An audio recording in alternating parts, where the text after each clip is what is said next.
Hey, Brian's there. Fantastic.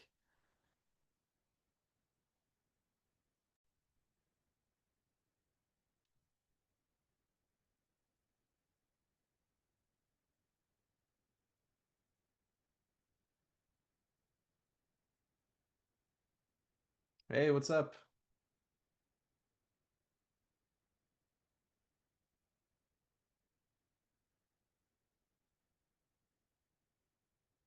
Check, check, check. Am I loud?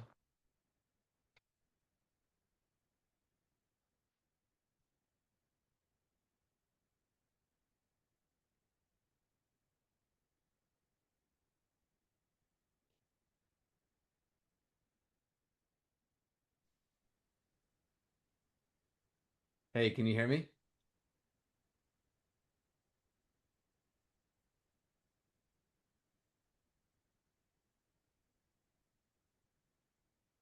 Can you hear me? Yeah, I can hear you now. Oh, there we go. Cool, cool, cool. I was getting worried for a second. Because you didn't see me or hear me? Yeah, yeah, and then I was like, I popped in and it was just me, and I was like, oh man, I hope someone's gonna be here to like let people in. So I was like, oh Mm, crap. Well, for whatever reason, I don't have any host anything. I'm trying to figure out what is going on right now. Oh, that's weird. I'll fix that. I'm gonna make you is a co-host. Yeah, and then I joined on my phone. I need to join on my computer. I guess if you make me co-host, then I can find myself. Oh, here we go. Okay, I'm gonna let myself in, and then I'm gonna hang Oh, up cool. on my Yeah, I phone. didn't see that. Okay, awesome. And then yeah, Recording yeah. in progress. And then do you need me to make that one co-host as well? Okay, let me hang up on my phone now and then we'll be able to figure out which one's which. Okay. My computer wasn't letting me in for some reason. Huh, that's so weird. Okay, so now I'm only here with one. Yeah. And then you should be Oh, I'll make you co-host again. Okay.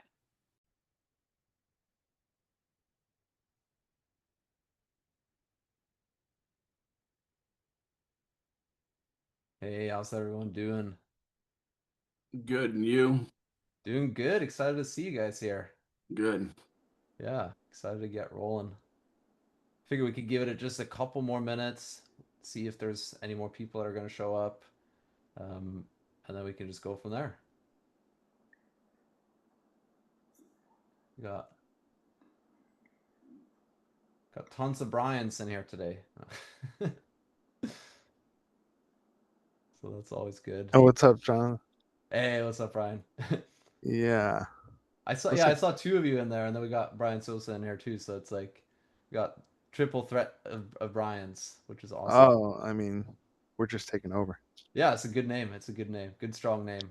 Uh, Awesome. I'm gonna give it like a couple more minutes, and then we could just dive in. And I have a couple of ideas for today, but I also just wanted to check the temp and see what would be most helpful, and then we can kind of just go from there.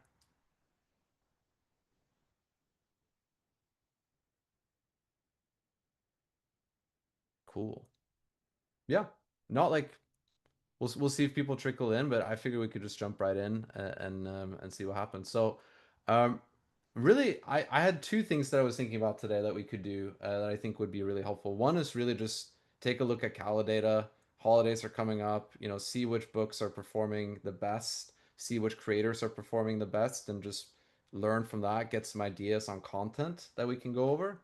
Um, the other thing I was thinking about too is just keeping it really interactive and free flowing today, especially if there's going to be a smaller group as well, and just really just figure out like what is the biggest challenge that people are having, and really see if we can help solve some of those issues like a little bit more directly. So um, if you guys want to let me know in the chat, raise your hand, let me know like what would be most helpful and for you, and then we can go from there. Yeah, Tammy, what's up? I love it.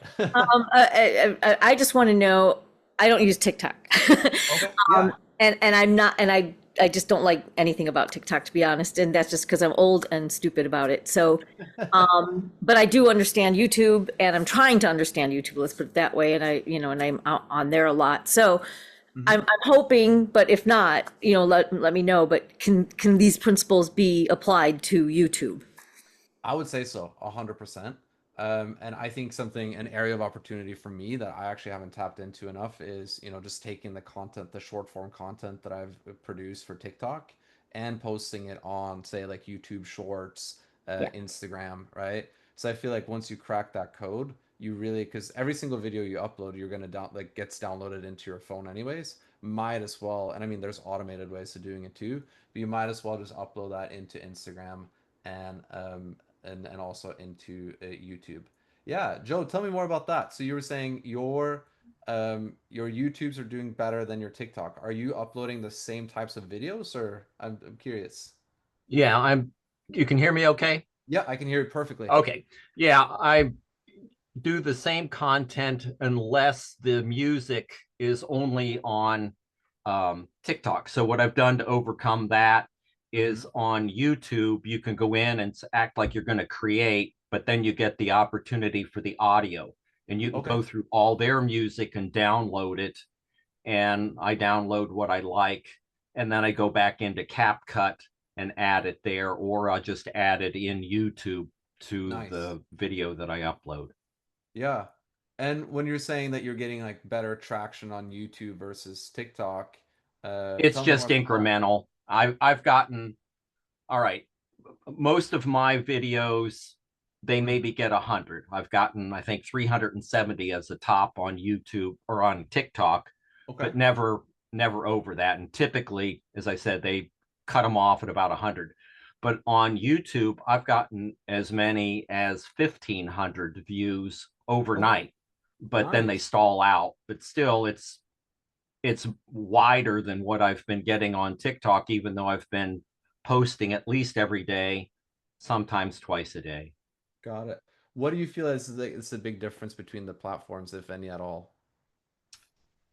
I'm not really sure, but I've been posting to YouTube for years and years and years. So maybe it's the fact that my account is older and I do have a few more followers than I do on TikTok, but really on both platforms, I have, I don't know, less than 10 on TikTok and maybe 22 on YouTube. So I'm very, very small. Gotcha. Yeah. Okay. Cool. Well, I think the cool part there is, to me it sounds like maybe there could be something to do with the age of the account. I generally tend to think that that is less important. But maybe something with the content just hits the YouTube algorithm more. So I know, Joe, you've been on a lot of these calls and talked about like kind of being in that like 100 to 200 like view jail, right? Um, Right.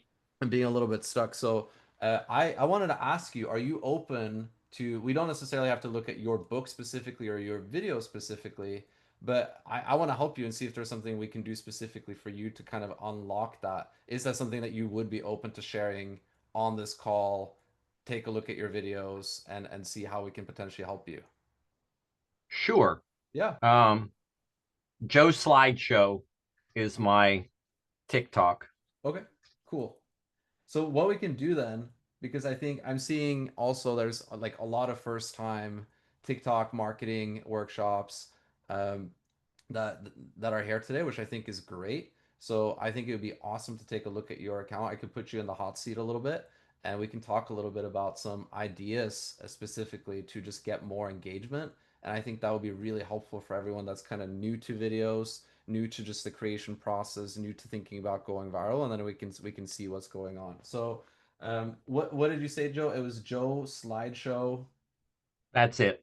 Joe That's it. Slideshow. Okay. Just Yeah. JOE Slideshow, all one Gotcha. string. Cool. Cool. Cool. Cool. Um, so I'm gonna share the screen and we can walk through some of your videos. We can take a look at like the book, and then see what's going on here. I think that that would be super super helpful. So let me see. Um, can you guys all see the screen? Oh, let me make sure I'm sharing the sound too. Uh, share, And then let me do this. I'm gonna pull up the chat. Yeah, that's not me. No, that's not you. No, I have to I have to go to TikTok first, and this is just me looking at Calidata. But yeah, I was looking at, you know, what are the highest performing books. I figured we could have a look at that too and draw some inspiration. Because I mean that's really what it's all about, right? Like reverse engineering. Oh my God. What's up? Is that Jordan's book, number 2? Find no. Fitness, Oh, 6-week no. transformation. Not. Sorry. No. It looked like his second book cover. That's funny. But yeah, I mean, and this book this book keeps crushing it. I think that's pretty amazing.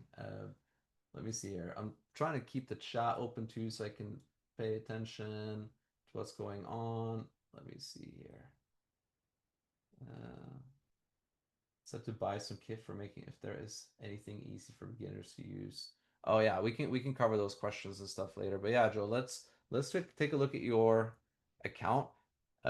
You can stay unmuted too, because I would like to be able to like give you feedback and ask you questions and stuff. Okay. And make sure that I'm like grabbing the right account and all of that. So is it Joe Slideshow in one word? Yes, one All right. string. One string. Is this you right here? That's me. Okay, yeah, amazing. Okay, an American author and artist infusing humor into. And then do you have a shop currently or no shop? No shop. No shop. Okay, so just like aiming for spillover and getting that ball rolling. Is that right? Yes. Okay, yeah. Okay, cool. Yeah, let's take a look at some of your videos. So I like the cover, by the way. That's pretty cool. So it's a slick looking book. Now let's sell it. So you've been going at it pretty heavy for a while. And then did you write the book yourself or did you have a ghostwriter? Like what was your process there? I wrote it. I used GPT a little bit for help with some of the content, but I put a lot of personal anecdotes in it. Nice. So yeah, it's entirely mine. My wife's an editor, so I had her edit it. Cool. I had Josiah do some A+ content. Mm-hmm. Fantastic. And then I guess, you know, obviously the big book The big book of fun things to do in retirement. Yeah, exactly. So I mean, obviously it kind of states it in the title, but like what do you feel like is like the main problem that you're solving, or like what's the main reason why someone would want to buy your book? I found that other retirement books missed a lot of opportunities because they weren't giving stuff for women, and they weren't coming up with strange and wonderful things that people had not heard of before. Mm-hmm. So I divided the chapters up to try to cover quite a few different areas that people had not given enough attention to. And so it just a lot of variety. I tried to make it a worldview book that was giving advice that people not, because I'm located in the United States, I wanted to make it so that there was a lot in here that people in other parts of the world could also take advantage of. Mm-hmm. Okay. Yeah. And then what's your process currently for creating these videos? Sometimes I get a little bit of inspiration in the book itself. Sometimes I go to my people that have reviewed my book and try to see what they say about it. And I'll try to take some of that content, rejigger it, and create a script. Sometimes I'll go to other retirement channels and I'll listen to some of what they have to say and try to create a hook out of that leads into my book. I have been trying to give maybe a sentence or two that might be, I guess, of value to a person before going into the salesy. Oh, and if you want more inspiration, you know, look at this book. So Gotcha. Yeah. And then for you, like, what do you feel like is kind of like the biggest challenge or missing piece that's like leading to like the results that you currently have, right? Like that's keeping you from having videos that are getting thousands of views. I guess my ignorance of the way the algorithm works on TikTok, that must be what's holding me back. Mm-hmm. Yeah. Okay. Yeah, yeah. So I have a couple of just like points of feedback right away that I can see. Is like one thing that I noticed even without even having like watched a single video is um these like text overlays, right? Which work really well. They can be a very powerful, impactful thing. We haven't read the text yet, and we can look at that a little bit too. But immediately what sticks out to me is like the text is really, really big and it covers, most of the video. Now, I can understand like an argument for, say, for instance, like, large print, which we see all the time for, seniors, short stories, large print, and all that. But I think what ends up happening is it looks kind of cluttered right off the bat Right. and makes it a little bit hard to read. So we can, Well, I'm sorry, go ahead. yeah, I can show you some examples of how like I would work around that. But what were you gonna say? I've been applying the mud on the wall Yeah. strategy where I try this, I try that, I try something else. So some of these have voiceovers, some of them just have music, some of them have a wall of text, some of them have just a hook on the front.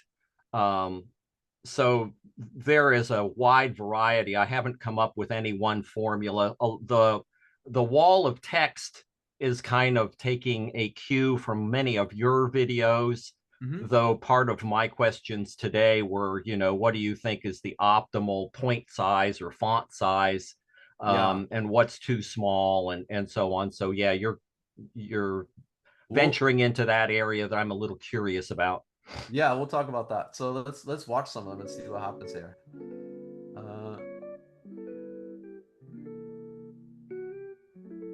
The features and inscriptions and Rav Edith.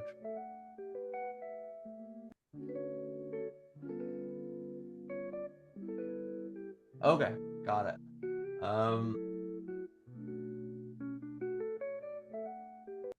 Let's see here.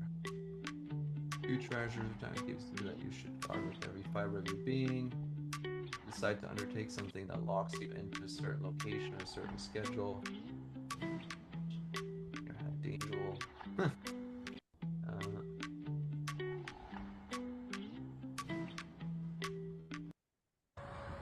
And on the threshold of retirement.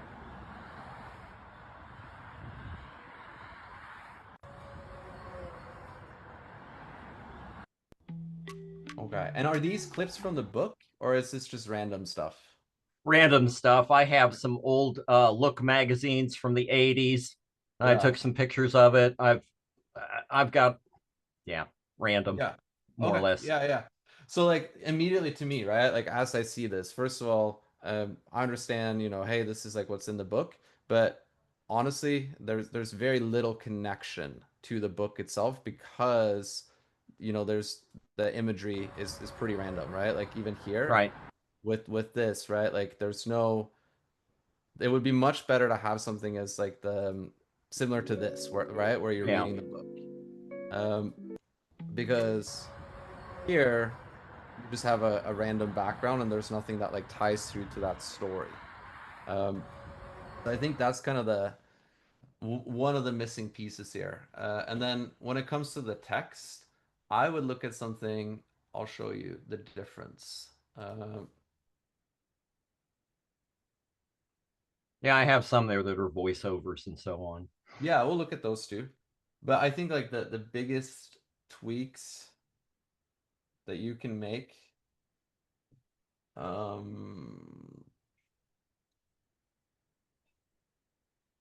Oh, let me see here. So, see for instance here, right? Like this is one that did really, really well. Yeah. And I think like there's a couple of things that are a little bit different, right? Like I can see the inspiration here. But you can see the text just looks a little bit more simple, right? I think that's important. It's not covering as much of the screen.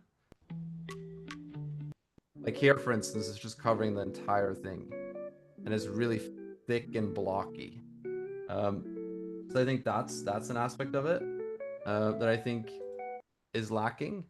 And then Okay. I also think, tying into the book and then creating some type of intrigue. So like for instance, this video, I actually think is really interesting. Like me reading about tombstone rubbing, like where you seek out older historically significant gravestones, place rice paper over the features and inscriptions, and rub either charcoal or graphite sticks over the paper to transfer the image. It is meaningful and an educational hobby. It's all in the big book of fun things to do in retirement, right? So I'm interested in what is tombstone rubbing, right? I'm like, I've never heard about that before. But then after this is just kind of like a tutorial on how to do it. And then a very random sort of like, it's all in the big book of fun things to do in retirement. So creating more of like a story or intrigue around it, you know, you can even ask a question, right? Like, have you ever heard of tombstone rubbing? You know? Hey, Jonathan. Yeah, what's up, Brian? Hey, sorry, I'm sorry to cut you off, but You're all good. wouldn't it be super interesting if Joe went to a local cemetery and just Mhm. did a little rubbing and then cut that into this video and then cut back to him reading? 100%, right? Like that's exactly it. Like creating a story of what it is that you're doing, and a lot of the time, like not necessarily leading with the book. Like Brian, I love that idea because it's like it ties into this sort of like interesting, um, interesting idea of like what the heck is this thing? Like I've never heard of that, right? And like a tombstone, for instance, is very interesting as well. You know, like that whole theme of doing it. Yeah. And then, you know, someone is then very interested in like what is this thing? And then you talk about where you learned that thing, which is the book, right? And then if you want to learn more or have more experiences in retirement, then, you know, get this book. So it's really about the storytelling. But yeah, Brian, I think that that's a really cool idea. Does that make sense, Joe? Yes, thank you. Yeah, I think that would be really helpful. Like creating more of a story, and then just on an aesthetic level, I just think, you know, smaller text, a little bit less blocky. That would be really helpful for you. And then just make sure that every single thing you do ties back to the book. Um, yeah. So see, for instance, here. Like I think the beginning is okay, here comes the book. So I think the beginning is really interesting, right? Like retirement anxiety. I probably wouldn't put that there, but this story that you're telling, right? And again, I got that from a review. Yeah, that's amazing, right? So that's something that someone's actually thinking about. So what I would do here is, you know, I would tell the story, and you can tell the story with, I would probably have a B-roll clip for each sentence.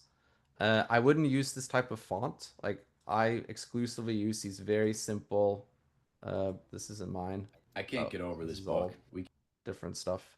But you can see like I use very simple fonts, very easy to read, very clear. This is probably the most crazy that I ever get. Um, but it's all, you know, very straightforward. So Well, actually, the font that I'm using is the same, but there's a slider where you can make the mhm. outline thicker. Yep, I would just use the classic font. Okay. That's really what I would do. I would just use the classic font, and then I would either use a black backdrop with white just to create more contrast, or just use the frame around it. And then here, you know, for each what part of this story, what I would do for each sentence, because that's really what it is. Each sentence is a part of the story that you're telling, right? I would do a Yeah. different B-roll. So instead of it being this very long static clip with text that's kind of hard for me to read, Mm-hmm. I would do the first sentence with a clip underneath it. I would do the second sentence when you say something like, this book has me feeling genuinely excited about what's ahead. That's when I would pan to the book, right? Yeah. And then as you're going through it, because this is just very static and it's hard to read. There we go. Now you would do, instead of worrying about how I'll find my days, you know, that sentence, what you Right. want to do is you want to split that up and do a B-roll clip for each. And then you're tying in the book at the same It's at time. the book is Yeah. at the very end. Yeah, it's at the very end right here, right? I would do a lot Yeah. more of this because it's just more natural as well. Like, did you film this yourself or did you find that as like a B-roll clip? I filmed it. Yeah, you filmed it? Okay, perfect. Yeah, film more of these. But I think that it's hard for me with the contrast too to read it. Yeah. So I would just do very simple text and then just make more clips and then have more of your book sort of interjected. So anytime you're saying something like this book, right? That's when you would want to do a B-roll clip of the book. Um, so I think there's a lot of little tweaks that you can make that could take this storyline and make it more interesting. And then I like what you're doing with, say for instance, this right here. I'm retiring in 6 months, and um, okay, I'm retiring in 6 months, and this book turned my thoughts about retirement from anxious to enthusiastic, right? So maybe one clip of I'm retiring in 6 months, and then it pans to the book, and this Yeah. book turned my thoughts about into being enthusiastic. This book has me feeling genuinely excited about what's ahead, and I think that that would help your case quite a bit. So this is pretty good. This is good inspiration, right? So I think those are some small tweaks that you can really make. Really focus on the storytelling, and then more clips of the book. Uh, and when you do text, you can do text layover, but just not as bold and Right. bulky. And Well, make sure. go look. What about the one on the far right? What's your incentive? Can you try that one real quick? Oh yeah, let's look at this one.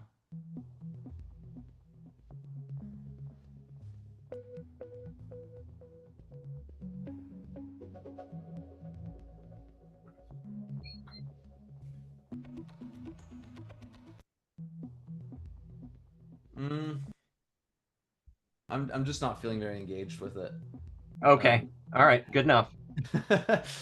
So I think that's you can kind of feel it in your gut when you see something that's engaging as well, and you just go, yeah, like I want to watch the rest of this. And this one, I'm just not that interested in the story. So that's part of what you have to get really good at, is like telling a story. All right. What about the mouse at the bottom? The mouse in the engineer. Yeah, let's do the mouse and the engineer, and then we'll switch it up.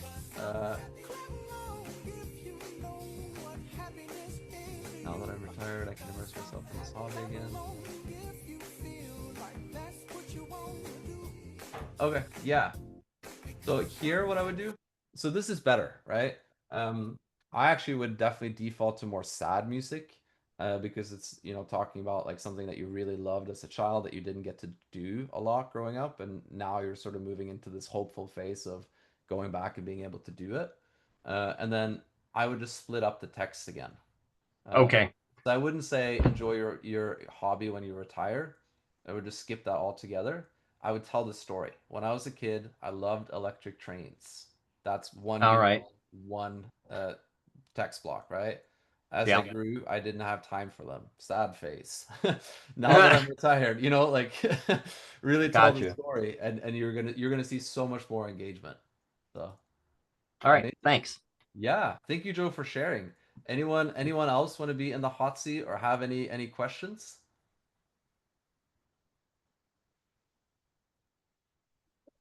Um, Yeah, what's up, hey, Brian? John. I wanted to know if you could touch on the GVM ads, if you use them, if Mm-hmm. how you go about setting them up for you deciding like what your budget will be, and Yeah. all that sort of stuff. And if you use it on videos that are older videos. Yeah, great question, Brian. So, for everyone who is very new to TikTok, new to TikTok Shop specifically, new to marketing on TikTok, so what Brian is talking about is GMV Max ads. So GMV stands for, I believe, gross merchandise value. So that's the entire revenue that you're generating.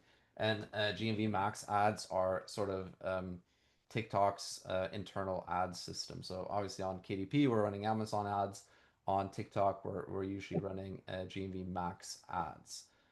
So the cool thing about GMV Max, have you been running them at all, Brian? Or are you just thinking about setting them up? So I've been doing do you know like the little promotions that you can do in the Yep. store?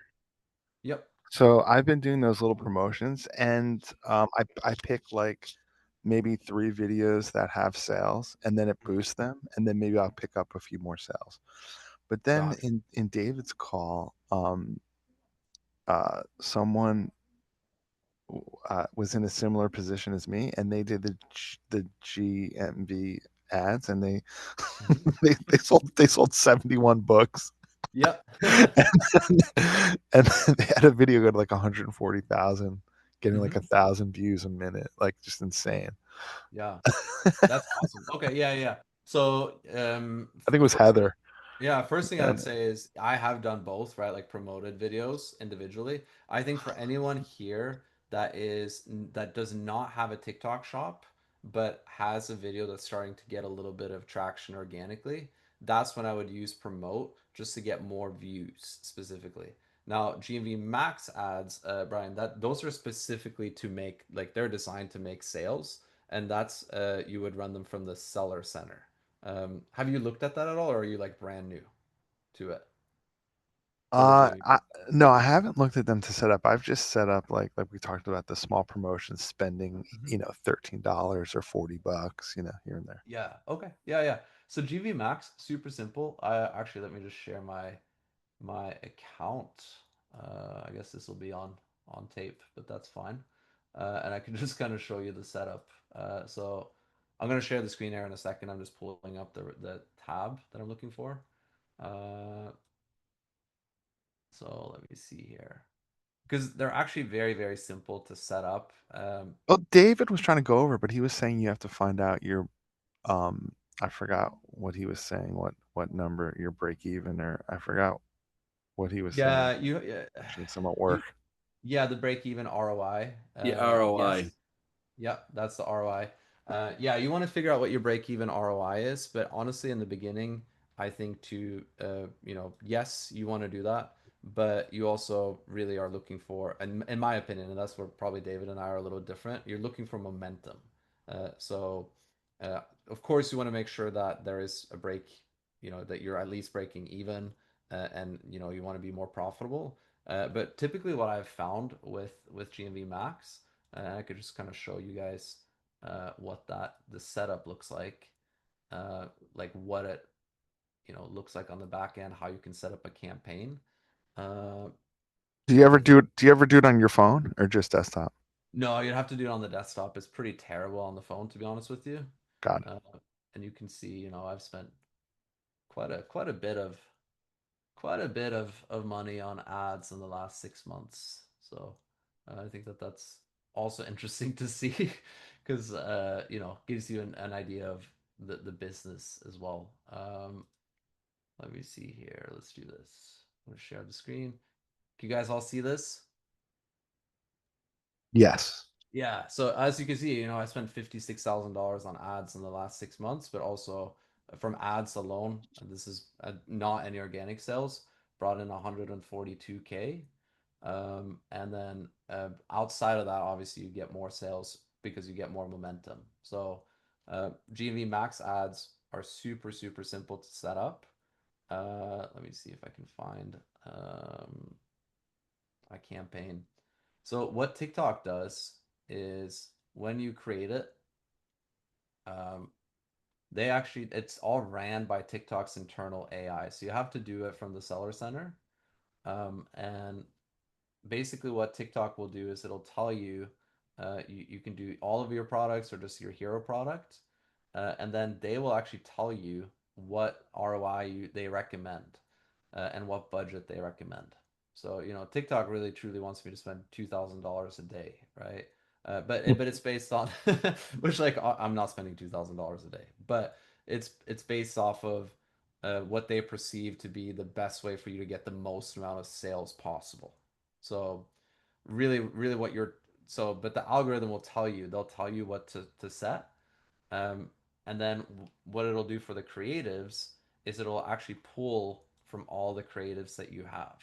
So any Quick question about the budget. You know how Amazon you could set like a $50, $30 budget. It will not use it yeah, for each day. Is that the same with TikTok?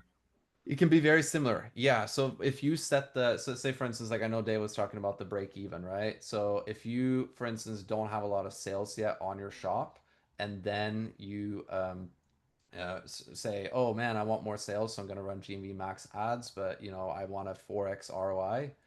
So you set that, you know, as your target ROI, and you set a daily budget of $1,000. It's not going to spend a single dollar, because really what the ROI target is, basically what you're locking TikTok into it when the account spends money, you are saying you're only willing to spend money if it can guarantee you this return. Does that make sense? Yeah. Yeah. So you can set it at 2 and then, you know, set a $500 budget for the day. And if it can't do that consistently throughout the day, it's probably only going to spend $40 to $50, right? Um, so what ends up happening is when you're starting out, you generally want to set a lower target, basically saying, hey, I'm willing to spend more to acquire a customer, because then you get more reach, and then as you get more data, it'll optimize, and then you can turn up the ROI target. Um, but then what also happens is, say you're spending $50 a day at, you know, a ROI target of 1. So basically you're saying you're willing to break even on not necessarily the profit, but just like the amount of money you're spending versus how much you're bringing in. Typically what you'll see is your videos will then gain organic momentum afterwards, and you'll start to make more sales organically. So you'll run out of spend and then just make more sales. So the lower the product ROI target, the wider the reach. Exactly. Yep, that's Got it. exactly it. And so, you know, a lot of the times people will come to me and they'll say, hey, you know, I've set, you know, the target at 3x ROI because that's what I want in life. And, you know, I've set like a 200 budget and it's not spending. Like, what's going on? And it's like, well, that's because it's not going to spend unless it can do that predictably over and over again, which it can't, right? Unless it has the data to prove that it can. So that's why, you know, and you want to set it lower, in my opinion, especially when you're starting out, and then you could just do a lower daily budget. Um, and then when it comes to the creatives, what's so cool about this is it's all automatic. So what it'll do is it'll just test all of your videos, test anything that an affiliate has said, hey, you can run that as an ad, and then the algorithm will pick the highest performing ones. I have like 15 maybe or 20 affiliate videos. I don't know if they've allowed them to be run as ads. Is that by default or? Yeah, usually it's by default, and you Got can it. see it under manage creatives, and you could just see affiliate posts or authorized posts. Okay. And you know, any affiliate that's smart would want, you know, their videos to be able to Sure. be leveraged for ads. Yeah. So, Yeah. and then there's a couple of advanced settings, like you can accelerate during the test phase. That's one thing that you could potentially do. So basically, like any new video, you're having the algorithm test that, because one thing that can happen is if you have like like I had that one video that was just crushing it, but it gets fatigued, right? So, you know, by the time like 4 million people have seen it, you're probably not going to get the same amount of return. But because there's data on the algorithm that's saying like this one is consistently crushing, it just allocates the spend to that video more than anything else. So you could just like remove that creative. But that's, you know, pretty far down the road. So, Okay, so I have a mhm. couple videos that generated some sales, but there is one that's generated like 7 or 8 sales. So that's Uh-huh. like one that I definitely think this would be worthwhile to do because maybe it'll push that video more. But the Oh, video's at like 100%. a week or two old now. Yeah, 100%. I mean, that's not an old creator, right? And if it's only gotten like 7 sales on it, then likely what would happen is the algorithm would pick that automatically, and then start pushing data because it already has data, right? It knows what type of person to look for, and then it would just push it for you. So, Nice. yeah, if I'm I were doing. you, I would I'm 100% do that right away. I'm gonna do this tonight. Good. Yeah. It's and you know, like it'll give you like a $50 budget. You know, you don't have to necessarily, you know, like obviously I don't follow the $2,000 recommendation because I would run out of money so fast. You know, even if I'm generating $4,000 worth of sales or $6,000 worth of sales from that budget, it would still take a week before I got paid back out. So, you can do lower budgets for sure. So, Yeah, I'm willing to do 500 or 1,000. yeah, a day or Just well, I'm not expecting it to use that whole budget yeah. a day, right? It probably won't, unless you set it to a very low ROI target. So say you set it to like 0.5 or something like that, then it might spend it really fast. Huh. So I would just be a little bit careful there. Uh, you can even just set it at like 50 to start, right? So say for instance, like whatever target they ask you to do, 50, just to see what types of results you're getting. You're probably going to blow through the 50 fast, which is great because you're going to make some sales. And then actually what will end up happening is you'll get momentum on that video specifically so that you'll generate sales like way into the evening, and then it will just pick back up again the following day. Huh. Yeah. So Okay. And then I have to talk to somebody about uncapping my book selling, but like limit per day when that happens, and yeah, and that'll all this. happen pretty like automatically too, right? Like once you've done consistent numbers for a while, then you should be good. But yeah, I wouldn't. But yeah, you know, if you have a video that's got 7 or 8 sales, it would get picked up by the algorithm pretty quickly in GMV Max. So Awesome. Thanks, yeah, Jonathan. yeah, absolutely. Any other questions? That was a really good question. Hi, Jonathan. Mm-hmm. My question is, I'm fairly new to the TikTok, world, social media, and I hired when I got on, I got this ad. It's High Social. I'm sure you're familiar with them. They they get you followers, Mm-hmm. um, and I saw my followers increasing. Where I'm over 1,000. Nice. Uh, but the followers are way out of my niche, way out of my audience that I'm aiming at. They're from, I think a lot of them are also from the other side of the world. Mm. So how do you aim or target your ads or videos that you're making to your certain niche? Yeah, great question. So how do you target? Basically, the crux of the question is how do you get your videos in front of the right types of people, right? Yes, Essentially. yeah, Yeah. correct. Yeah, the easiest way to do that is to create content specifically for that person. What is your niche specifically? My books I'm writing are mainly like Christian books. The books are biblically for, like right now, I have one that's for parenting teens. Okay. So it's mainly for Christians. Okay, perfect. And like who buys the book? My target is adult parenting that have that have teens and kids, Okay. families. Yeah, so adult, basic like parents of teens and kids, um, of teens. I'm just taking notes here. Teens plus kids, and that are Christian, right? Because it's like more like devotional content, right? Correct. Yeah. Yes. Okay.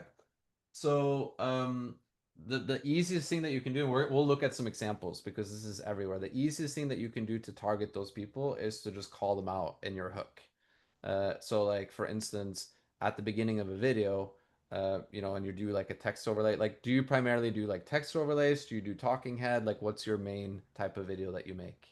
Well, I've been getting very creative. I mean, I even use my own kids, teenagers, and we make these skits, making those. I've done with the book, and I do a lot of text overlay. I do a lot of that. Yep. So yeah, I mean, I've been using a lot of everything to try to get their attention, but it's not hitting the right target. Gotcha. Okay. And then do you have a shop or are you just currently like in the phase of just like marketing more so? And Yeah, no marketing, not no shop. Yeah, just okay. Amazon. Yeah, cool. Cool, cool, cool. So yeah, I think the easiest way to just get in front of the right people is to call out the right people in your hook. So a very simple thing, and we'll look at some examples, is you know to the Christian parent, right? That's struggling with kids that are straying from the Lord, right? Like pretty much like very much like calling out who the book is for. Or to the Christian parent who wants their kid to grow up in the faith, right? Or to the Christian parent that wants their kids to follow the right path, right? Like really like think of who the person is um, Mm-hmm. that you're actually speaking to, and just say that you're talking to them. It's kind of like even like Facebook ads nowadays is like if you're a publisher that's looking to, Mm-hmm. you know, that's done X, Y, and Z, this ad is for you. And you're like, oh, yeah, I am actually that person. And then more of those people engage with that video. And then, you know, the ads automatically start to target that type of person. Um, Okay. so, and actually, prime example of this is, let me see here. Like, there's a couple of really good ones that we can look at for that example. No, I've been using, the hashtags. Does that help in a way? The hashtags help a little bit, but really the thing that the hashtags are saying is really just, you're just categorizing your videos, right? Like you're saying like this is the content. So yeah, if you're using, hashtags like Christian parenting and Christian devotionals, like that does help a little bit. Uh, Okay. but it's still much more about talking to the person who this is for. Um, Mm, so I'll show you some examples. I think okay. there's a couple of people that do this extremely well. So I was just looking at this earlier today. Books like which books are actually crushing it, and then which creator is really crushing it. And there's this creator. They've actually done some videos for me specifically. So affiliate marketer, basically all they do is focus on books, and Yes. they do an amazing job of calling out the book. Now they really do like to use that Christian parent angle too, so it's even better for you specifically, right? That's So funny you bring them up because I saw the pages were purpose and I even contacted them and they never replied on yeah, what I could do to get my book with them because I've noticed they're really good. yeah, they're super good, and the truth of the matter is like they will respond once you have a shop set up that has consistent sales. They'll just ask Oh, for a okay. book, right? Like now that since you don't have a shop set up, there's no commission for them whenever they promote your book, so Oh, okay. they're not very incentivized to help you out at this point, right? Uh, Understood. Okay. but in the future they are if once you have like if you do set up a shop and you're getting traction, but up until that point the best thing you can do is just be inspired by their work. So you know Good. they do such a good job of this. So I mean the first overlay, you cry out for God to fix your life, but you still run your mouth like he can't hear you. You gossip, you snap, you tear people down, then blame it on being stressed. And you wonder why heaven's been quiet, right? Like who are they talking to here? Yeah, people that cry out to God. Yeah. Yeah, right? People who are crying out for God, but there's still, this book is specifically about, your mouth, the words that you say. You gossip, Mm-hmm. you snap, you tear people down, and it's like, oh gosh, like, oh, I am that person. That's me. And I blame it on being stressed all the time. Like, oh, I was just like, I'm just justifying my bad behavior because I'm stressed. And then I wonder, why is like heaven not speaking to me, right? So Yes. so now I get to sit in that for a second. And again, a devotional. I started this devotion, and then it's like I started the devotional because my biggest sin has always been my mouth, cursing, anger, gossip, right? So it speaks directly to the problem that the book solves and also calls out the person that the book is for.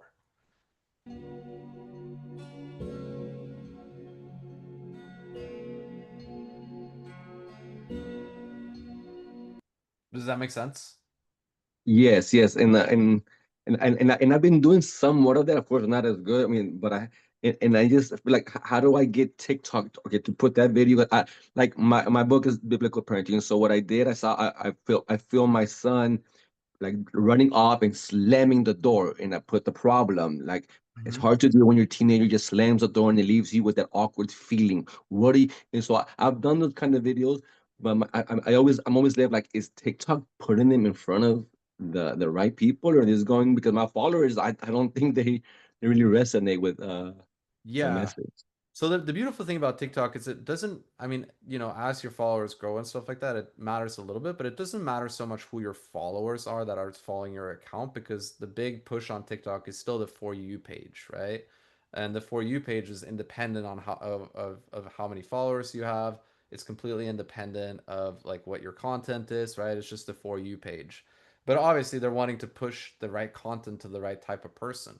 So the easiest way you can do it is really, again, calling out the problem. So like Okay. what I would do Okay. if I were you is I would look at a video like this, right? Okay.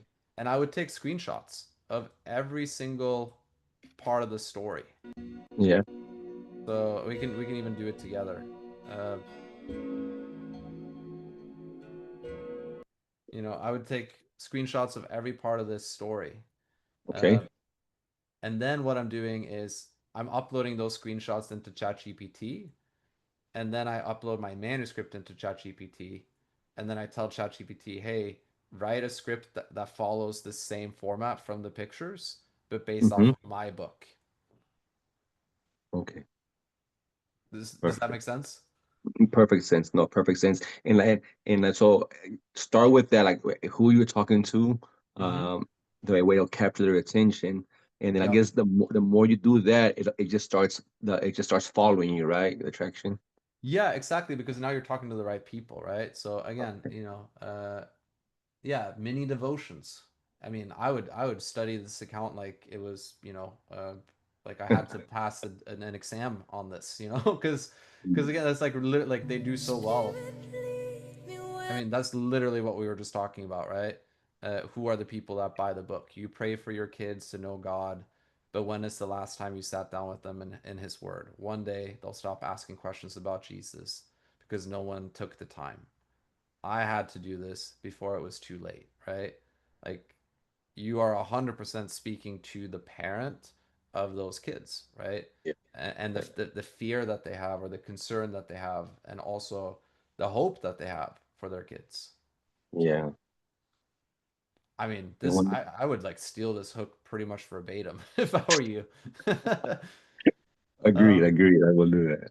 yeah, that's how you're going to get in front of the right types of people. It's not like targeting or you know, like um what time of the day you post or anything like that. It's 100% like the person that they're speaking to will self-identify and then they'll Mm-hmm. share it and then they'll be the ones that are watching it and then TikTok will go, oh wow, these are the types of people that are watching this video and they're really engaging with it, so we're going to show it to more people that engage with this type of content, and then you're just naturally going to start to get in front of the right people. Oh, and my book is written in English and in Spanish. Uh, Perfect. do I make two different videos? Do I make a bilingual video? What was the best way to promote that? Yeah, I would do one in English and then I would just translate it to Spanish and do the same one. You could probably just do Okay. the same, it's very similar B-roll, and then just take the same text and drop it in Spanish, and then I would just see which one gets the most engagement. You might be surprised. I mean, there's a huge Spanish community on TikTok, Yes, and then yes, wherever I get like the most, because you're selling it on KDP in both languages, right? yes. Yeah. So I would just like whichever one I get the most traction on, I would just double down on. Okay.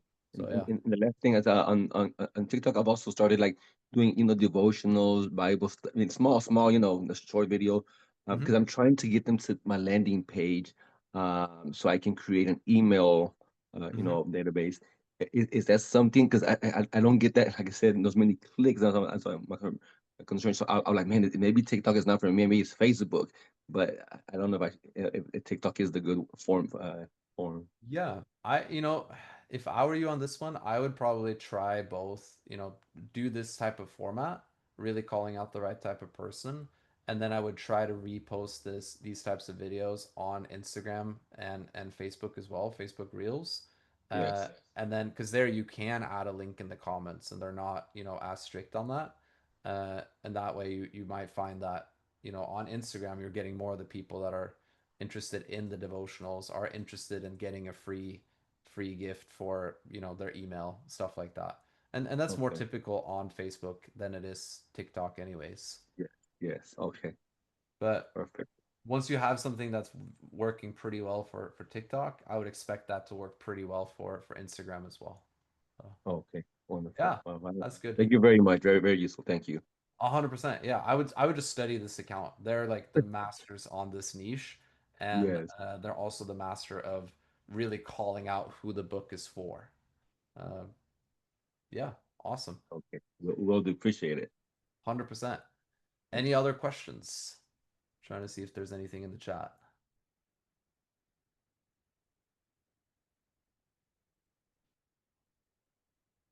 No questions? And I have another one if you need some questions, Jonathan. Yeah, I'm let's do it. driving. I need questions all day, man. So that's good. Okay. So I was asking in the chat if there's a way to easily convert a TikTok video to Instagram format because the aspect ratios are different. Oh, You know, it's a square for Insta. It's like the portrait for TikTok. yeah, I'm thinking about that because I'm pretty sure on the real side of things, it's still the portrait. So if you just upload it as like a reel, it Oh, should just okay, for Instagram, just do it as yeah, a reel. yeah. And reels are the ones that tend to go more viral than a post. So I would just upload it as a reel more than anything else. As you could tell, I'm not a prolific Instagram poster. Me either. Oh, here's a really good question from Nita. I really like that. To find the best seller to follow, what is the system that I'm using? Yeah, I love that question. I do a couple of different things in my research phase, Anita. I love this question. For the most part, I'll use Calidata, so I can share the screen again on that specifically. So Calidata, it's a really good tool. And then when I'm looking for someone to follow or someone to emulate, um, I think very broadly. So I'm not thinking, you know, if if I have a book on whatever topic you can think about, like ADHD, for instance, I'm not thinking who has an ADHD book that's crushing it. I'm thinking more so like what is the overarching category for someone with a book like that. And then I just look at the category king. So if I'm looking at Calidata, I would go, just books essentially, and I would just see if um, there are any books here that are in that like self-help area. So, and I would just really just scroll through the top 10 and see or think more about the category broadly. So right now, you have the Apothecary book. I'm probably not trying to emulate anything from there. If it's an ADHD book, I'm not looking for, Find Fitness, Bible study, not really thinking about that. And then you have some coloring books. Then you have the Spanish books. You have like a kids series. And then to Mimi's house we go. So not really getting anything there. So then I might go a little bit narrower on the category search. So I'm thinking, what are the different categories realistically that you can get under books, magazines, and audio? So I'm just scrolling here. And probably the one that I'm going to end up on is going to be self-help. Or you could look at humanities and social sciences if it's like a parenting book for kids with ADHD. Might as well look at that, parenting and family. And then I'm just trying to see, what products are doing well. So like here, oh, that's my book. That was interesting. I didn't know that was under that category. But like here you can see all these like kids books. And that doesn't really fall into what I'm looking for. But then anger management for explosive parents, how to heal your inner child. Now, that's not necessarily ADHD books or parenting guides for kids with ADHD, but this is loosely related to parenting. So, loosely, you're going to get the same audience, right? Parents who are looking to help their kids improve their lives. I'm seeing lots of. Okay, retirement books. Yeah, Calidata subscription based, and then I'll show you a free version as well. Asking a really good question. So if we're looking at that, like,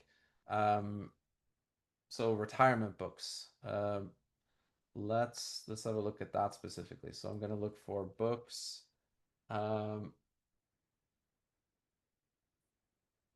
magazines, and then lifestyle and hobby, comics, counseling books. I would try to find something that's loosely related, right? So maybe travel and maps, sports and fitness.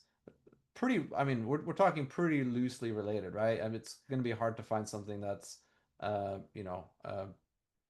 lifestyle, maybe even. And then I just try to see if I can find something that's kind of like roughly in the same area. Yeah, lifestyle, right? Exactly, right? And then I'm just seeing here, Wicked for Good has nothing to do with it. Annie Whipple, nothing to do with it. Spanish 60-day travel guide, maybe, right? Maybe I can draw some inspiration. Um, Carpe diem, make the most of the present, maybe. So I'm just kind of looking at inspiration, not necessarily getting anything there that really excites me, but that's fine. Because we could just look at other sort of like loosely based. So this is pretty much how I do it. Now, if I'm not finding anything that's super interesting or super related, then I just look on TikTok. So travel and maps,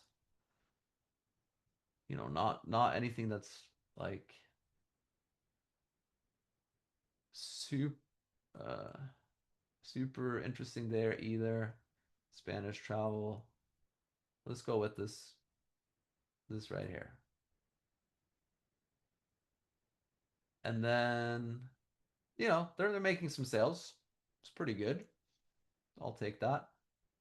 And then I'm just trying to figure out, like, I'll just watch their videos, see what's going on.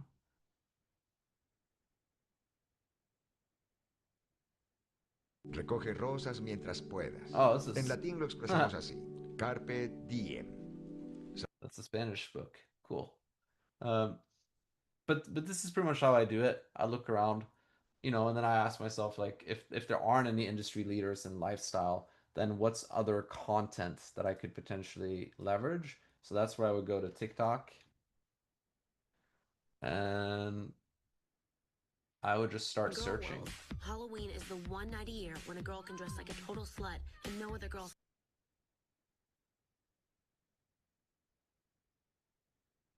And then I would just look at, maybe even like things to do in retirement.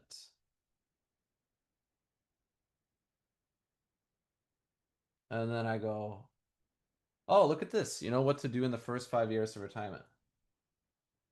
Is there an optimal number of reels that we should have per book? No, I wouldn't say that there's like an optimal number. I think the more important thing is just consistency. So, if you're posting and you're really making a point out of growing your account, I would say post at least one solid video per day or at least one every couple of days. So 3 a week, something like that. And I think it's more important to just have consistency built in.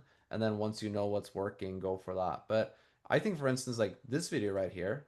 The first 5 years of retirement are the most important and the most fragile. Yeah, we're not going to watch this whole thing. It's really long. But I would just look at what they're doing, right? So the hook here is what to do in the first 5 years of retirement. It's got really solid subtitles. And then I would just watch and see, like, why are people watching 6 minutes of this? And hone in on that. Or retirement, 5 things to do the first year. Here are the top 5 things you should do in the first year that you retire. Number 1, and the most important, is to take some time to Again, very simple hook. Retirement, 5 things you should do in the first year. And then value drop, right? And then those could be value drops from your book specifically. And then at the end, you could just pull up the book and say, if you want to learn more about how to be successful in retirement, or what to do in retirement, you can get it all here in this book. So that's part of how this is how I do the research. And actually, like, my first video that did really, really well was just based off this type of research. I wasn't looking at sales.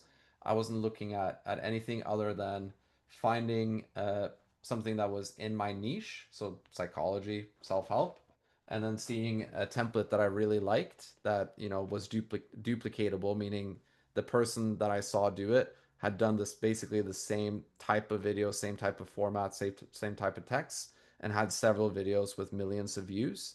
And then I just duplicated that. And then that worked really well for the book as well. So, you know, and 10 hobbies for happy, healthy, and economical retirement, right? Part 1 through 3. Retirement vacation. Yeah, awesome. Exactly, right? So these are super helpful. And I would just study all of these, right? And then you can see, this lady right here, for instance, uh, Jean or Jeanne, retirement. I mean, that's her whole account. Yeah, retired. And look at that. She has a store. Who would have thought? And you can join her email list. So she's super consistent with what she's posting. You can see every single, um, what's that called? Like cover is pretty much the same. Makes it very clear what that video is going to be about.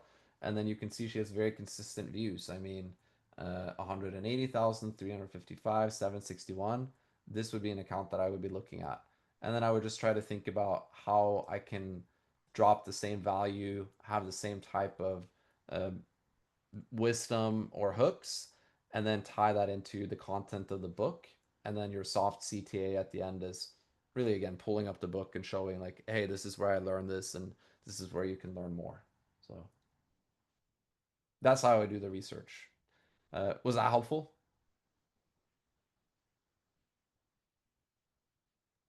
I found it very helpful. Cool. Yeah. Yeah. Thank you, Chris. I'll Yeah. take the crickets. So any other questions before I let everyone go? I got time for one more. So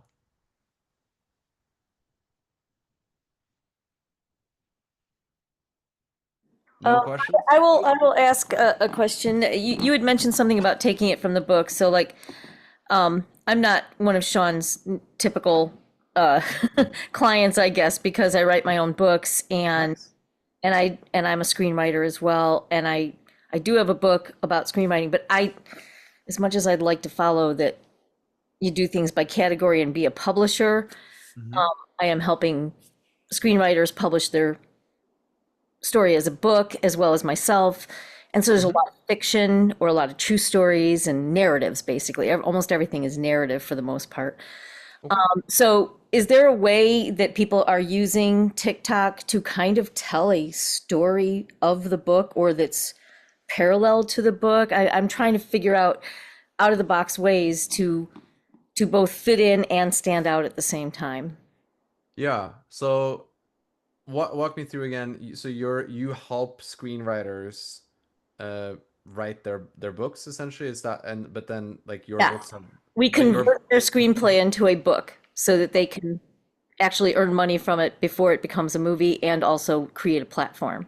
Oh, cool. Like you do that for them. Like you convert their screenplay into a book for them. Like that's a service that you offer. Yes, I'd like to do a lot more than I do because I'm not very good at this yet, but I'm Yeah. I'm good at doing that, but I'm not good at this side of it, you know? Yeah, and then you've published a book that talks about that process specifically. Yes, I have something coming out in January. Yeah. Okay. Yeah, and then okay. Yeah. Mm-hmm. And then looking at the narrative. Yeah, I would just look at, any account that's doing something similar, right? Say for instance, because you clearly are like an expert in your field, right? So Right. helping screenwriters specifically, or even an idea could be something like a hook along the lines of this is a simple thing that screenwriters do to make money on their work before it's even turned into a play or a show or whatever. Right. And then explaining what it is that you do. So you're calling out that specific person, but you're also telling a story of like what they can do or what you've even done for yourself. Makes sense. Yeah. And then, at the end you can have a CTA that's pretty soft or hard, that just says, hey, if you want to learn more, I put this all in this book. And then you just show the book.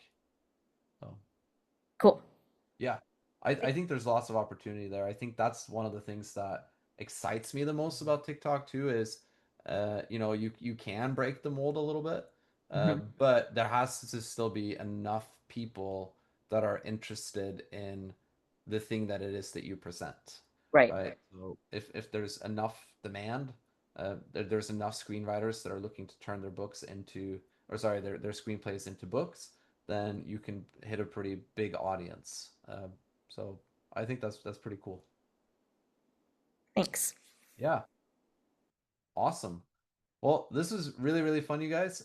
I can do one more question. I know I said the last one was gonna be the last one, but I got room in me for one more. And if there are no more questions, I think we could just call it there. So last call on questions.